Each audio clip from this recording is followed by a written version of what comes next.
Olá, assombrados! Eu sou Ana Paula e vou contar vários relatos para vocês.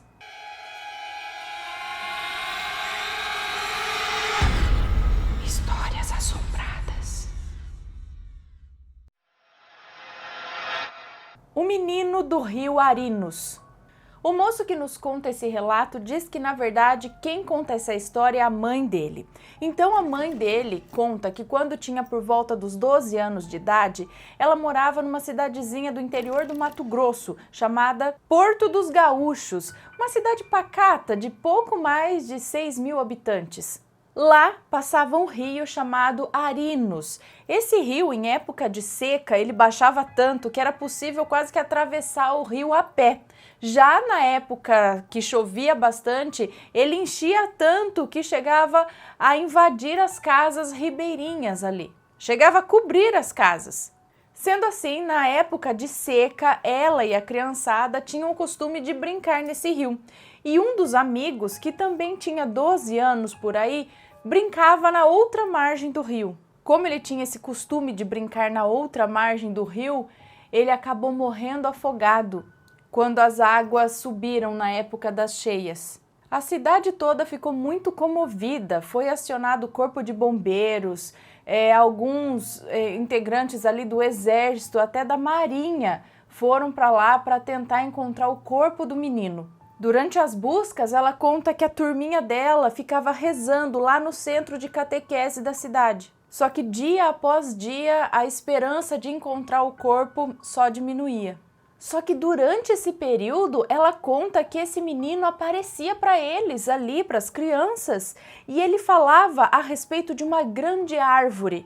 Mas ela fala que como eles eram crianças, eles morriam de medo. E em um desses dias que ele apareceu, ela conta que a mãe dela também sonhou com o menino. E no sonho, novamente, ele falava a respeito da árvore e das lindas flores que ela dava. Tratava-se de um ipê amarelo, realmente uma linda árvore ali da região. Árvore cujas flores era muito difícil de cair. Porém, o menino que faleceu disse, em uma dessas visões que tiveram dele, ou no sonho da mãe dela, que se não encontrassem o corpo dele até a manhã seguinte, aquele ipê, aquela árvore, não daria mais flores, nunca mais. E após uns 15 dias, as buscas pelo corpo cessaram. E não encontrando mais o corpo do menino, realmente aquele ipê nunca mais floresceu. E ela diz que já tem 32 anos que esse ipê nunca mais deu flores. E ela diz que os amigos desse menino que ainda moram na cidade acendem velas no pé do único ipê que tem as margens do rio. E a mãe do moço que nos conta esse relato ainda diz que algum tempo antes dela se mudar dessa cidade, ela ainda viu a imagem do menino, do falecido amigo, várias vezes nas margens do rio Arinos. Respeito. A moça que nos conta esse relato tem 40 anos e mora na cidade de Maricá, no Rio de Janeiro. Mas o acontecido se deu no bairro da Penha, no Rio de Janeiro. Bairro em que ela nasceu e cresceu. E ela diz que tudo começou quando ela ainda era criança. Ela conta que a família dela era, assim, super católica, uma família católica assídua. Hoje em dia ela é umbandista. Mas ela diz que a avó dela sempre ensinou a ela a ter respeito pelas oferendas que ela via nas ruas. A avó dela dizia que não sabia para que era aquilo, se era uma coisa boa ou ruim, porque sempre tem os dois lados nisso tudo. Mas ela abre um parênteses aqui, dizendo que apesar de que quem segue a Umbanda sagrada e pura não coloca oferendas na rua. Então, obedecendo esse ensinamento da avó dela de anos atrás, desde quando ela era pequenininha, até hoje, quando ela passa por uma oferenda na rua, ela pede licença e passa.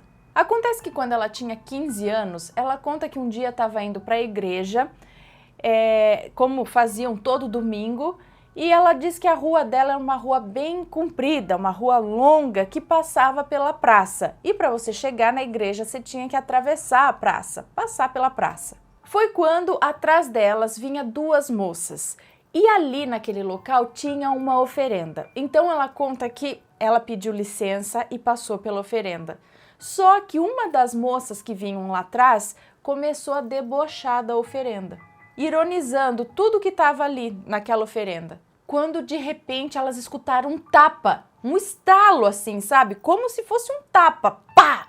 E no que elas olharam para trás, a moça que estava vindo atrás, que estava debochando da oferenda, estava sentada no chão. Resumindo, ela debochou da oferenda, levou um tapa de alguma coisa invisível porque não tinha mais ninguém ali além delas. E como ela era muito branquinha, ficou a marca certinho da mão, assim, do tapa no rosto dela. E essa marca durou dias. E ela sabe disso porque essa moça era vizinha da avó dela. E a partir daquele dia a moça aprendeu e passou também a pedir licença toda vez que passasse por uma oferenda. Bom, ela diz que hoje em dia ela entende tudo e diz para as pessoas que não são dessa religião que respeitem. Ela diz que antes ela já respeitava e hoje em dia ela respeita mais ainda.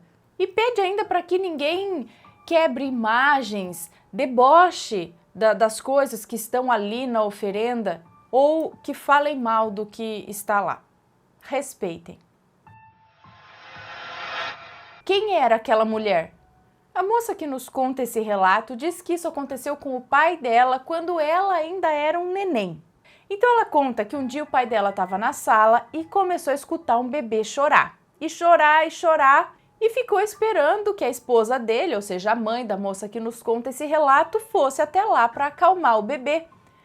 Só que o choro não parava e o bebê chorando cada vez mais alto.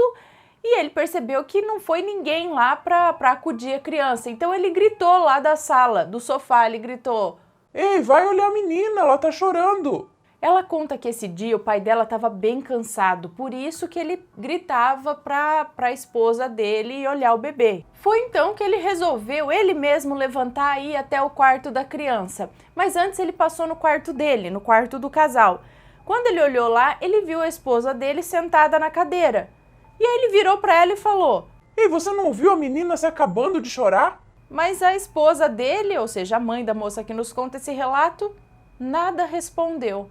Sendo assim, ele foi em direção ao quarto da menina, né, do bebê, da filha dele, a moça que nos conta esse relato.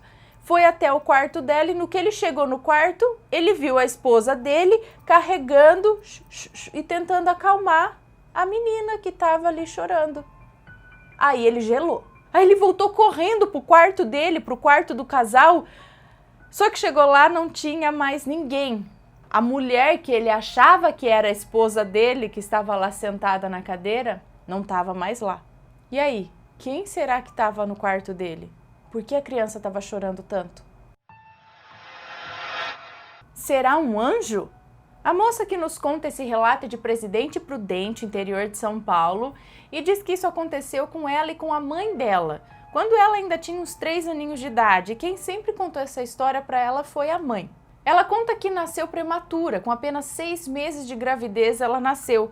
Por conta disso, ela tinha a imunidade muito baixa e vivia indo para o hospital. Passou boa parte da infância no hospital, ela tinha muitas convulsões e os médicos não sabiam dizer o porquê que ela tinha essas convulsões. Bom, um certo dia, era um feriado, ela não lembra exatamente qual feriado, mas era um feriado e ela conta que não estava muito bem. E aí, acabou que ela teve uma convulsão atrás da outra e acabou desmaiando.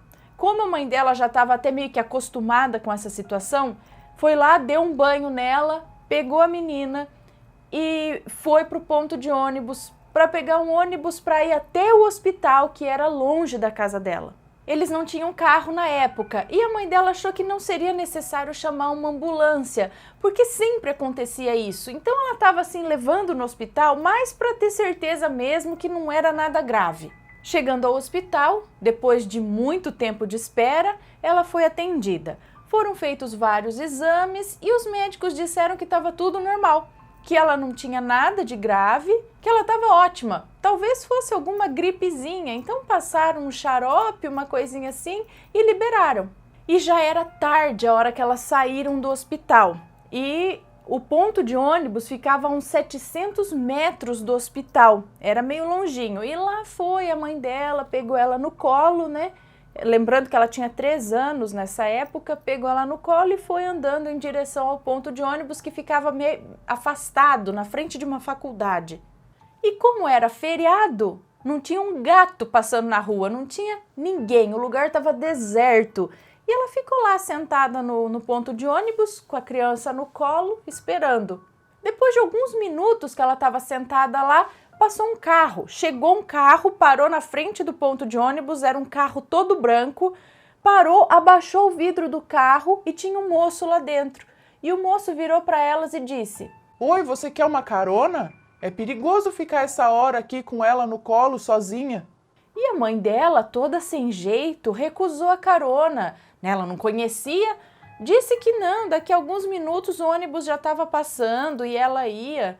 Na época, a mãe dela tinha só 19 anos e diz que era comum rapto de crianças, sei lá, nessa época, nessa região. Mas o moço insistia e falou outra vez: Eu sou médico, eu vi quando você saiu da pediatria, ela tá doentinha, né?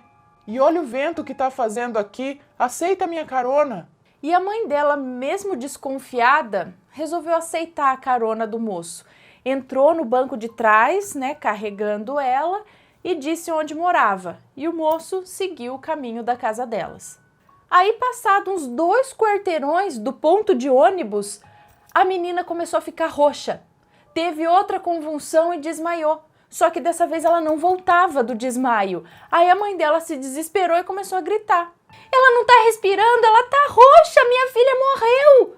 O coração não tá batendo! Ela não voltava mais desse desmaio, o que não era comum. Ela tinha as convulsões, chegava a desmaiar, mas logo ela voltava, ela recobrava a consciência. Dessa vez não. Ela ficou roxa, desmaiou e não voltava mais, já estava gelada. Segundo a mãe dela, não sentia nem os batimentos cardíacos.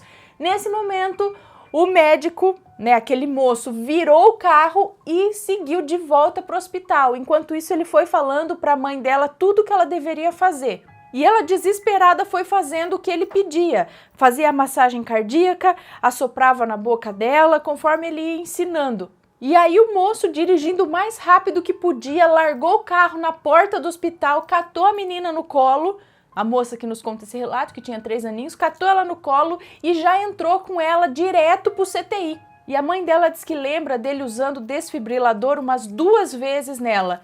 E aí ela voltou.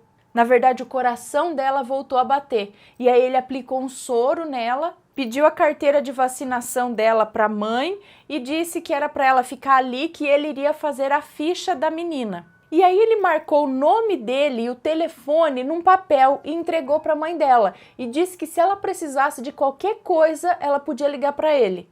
E aí, passado algumas horas que a mãe dela estava ali, com ela, chegou uma enfermeira, surpresa, e disse para a mãe dela: O que você está fazendo aqui? O horário de visita já se foi faz tempo.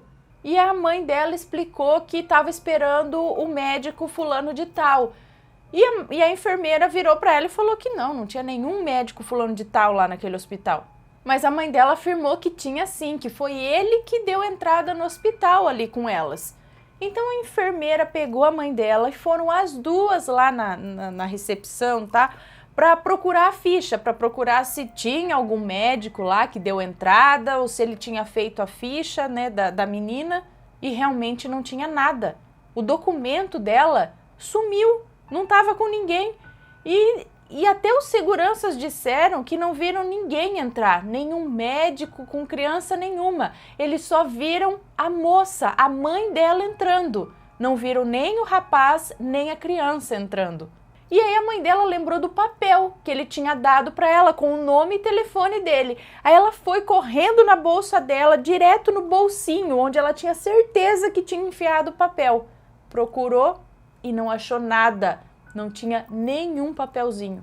E depois desse dia, a moça que nos conta esse relato nunca mais teve convulsões.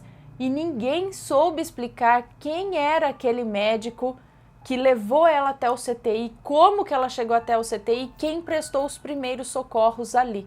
A mãe dela acredita que foi um anjo que Deus mandou para salvar ela. Porque se ela tivesse pego aquele ônibus para ir embora para casa dela, hoje ela não estaria viva aqui contando esse relato, porque o hospital é muito longe da casa dela. Enfim, mas ela termina dizendo aqui, anjo ou ser de outro mundo, seja lá o que for, ela é muito grata a ele e a Deus. Antes de continuar, deixa eu falar pra vocês uma coisa, que tem camiseta, ó, na Loja Assombrada, que está com cupom de desconto, sim, a camiseta Arecibo, vendida lá na Loja Assombrada, que brilha no escuro, ó, a mensagem de Arecibo.